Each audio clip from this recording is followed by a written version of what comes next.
ஏன் மாமிஸ் உங்கள் பேபி 1+ இயரா சாப்பிடவே மாட்டேங்கிறாங்கன்னு ஃபீல் பண்ணுறீங்களா? அப்போது இந்த வீடியோ உங்களுக்கு தான்.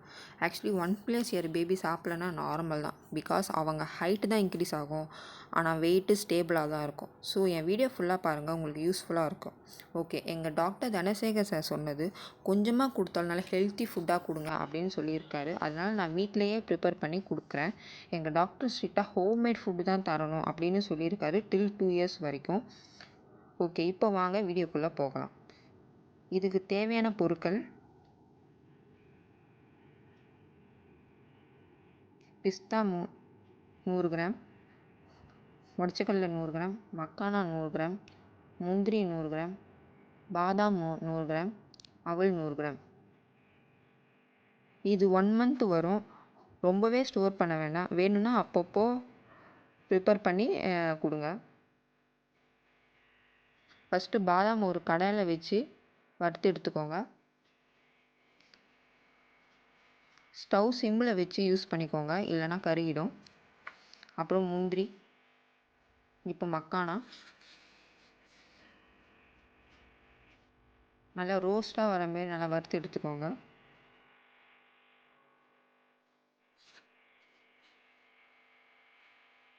அப்புறம் உடச்சக்கடலை, பிஸ்தா, கடைசியாக நம்ம அவல்.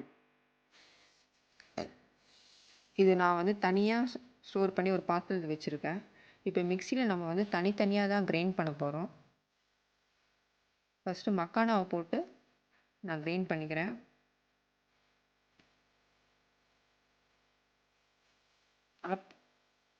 பவுடராக வர மாரி கிரைண்ட் பண்ணிக்கோங்க. இது ஒரு பாத்திரத்தில் நான் ஸ்டோர் பண்ணிக்கிறேன். அதுக்கப்புறம் அவல்,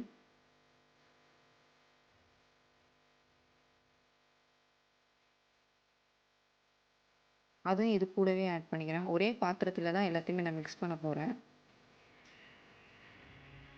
கடைசியாக பாதாம், முந்திரி, பிஸ்தா, உடச்சக்கடலை, இது 4த்தையுமே நான் போட்டு நான் அரைச்சிக்கிறேன்.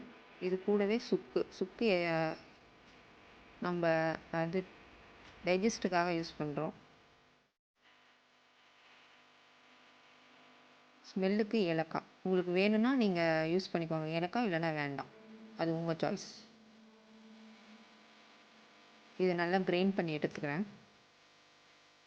கிரைண்ட் பண்ணோடனே இது கூடவே நான் ஆட் பண்ணிவிட்டு இதை நல்லா மிக்ஸ் பண்ணிக்கிறேன். ஃபைனலாக ஒரு பேன் காற்றுல ஆற விடுங்க, இது ரொம்ப சூடாக இருக்கும். நல்லா மிக்ஸ் பண்ணி பேன் காற்றுல விட்டுருங்க. அதுக்கப்புறம் ஒரு பிளாஸ்டிக் ஜார், அப்படி இல்லைன்னா கிளாஸ், அந்த மாதிரி நீங்கள் யூஸ் பண்ணிக்கோங்க. கிளாஸ் ஜார் யூஸ் பண்ணிங்கன்னா ரொம்பவே பெட்டர். இந்த மாதிரி நல்லா டைட்டாக மூடி போட்டு க்ளோஸ் பண்ணிக்கோங்க. இது ஒரு 1 மந்த்துக்கு வரும்.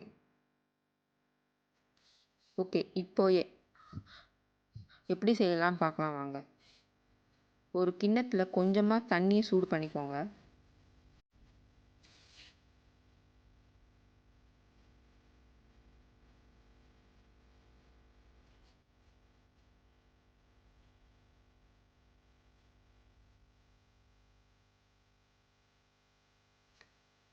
தண்ணி கொதித்ததும் நம்ம செஞ்சு வச்ச பவுடரை ஆட் பண்ணிக்கோங்க.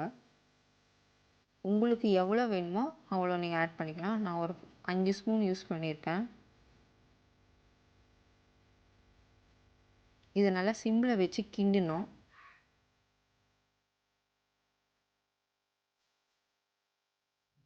நான் திக்காக குக் பண்ணியிருக்கேன். உங்களுக்கு எப்படி வேணுமோ அதுக்கேற்ற மாதிரி நீங்கள் குக் பண்ணிக்கோங்க.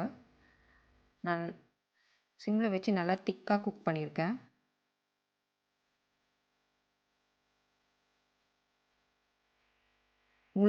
உங்களுக்கு எந்த கன்சிஸ்டன்சியில் வேணுமோ அப்படி குக் பண்ணிக்கோங்க.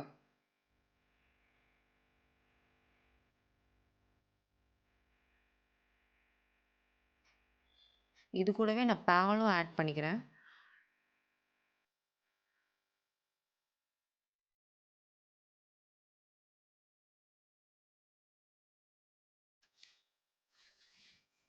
பாலும் நம்ம இது கூட சேர்த்து கொடுக்கலாம். அப்போ அவங்க கொஞ்சம் ஹெல்த்தியாக இருக்கும். இப்போது இதை நல்லா கிண்டி எடுத்துக்கணும். இந்த மாதிரி நல்லா நல்லா திக்கான அது பதத்தில் நான் ப்ரிப்பேர் பண்ணியிருக்கேன். உங்களுக்கு எப்படி வேணுமோ நீங்கள் அப்படி ப்ரிப்பேர் பண்ணிக்கோங்க. ஃபைனலி நான் வந்து டேட்ஸ் பவுட்ரு ஆட் பண்ணுறேன்.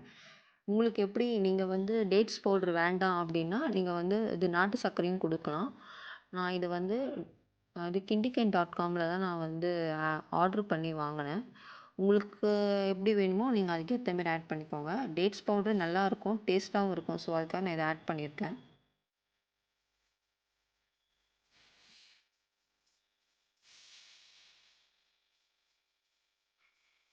ஃபைனலாக நான் வந்து மில்க் ஆட் பண்ணேன். உங்களுக்கு வேணும்னா நீங்கள் மில்க் ஆட் பண்ணிக்கோங்க, அப்படி வேண்டாம்னா ஓகே, அது உங்கள் சாய்ஸ் தான். நான் மில்க் ஆட் பண்ணது வீடியோ எடுக்கலை.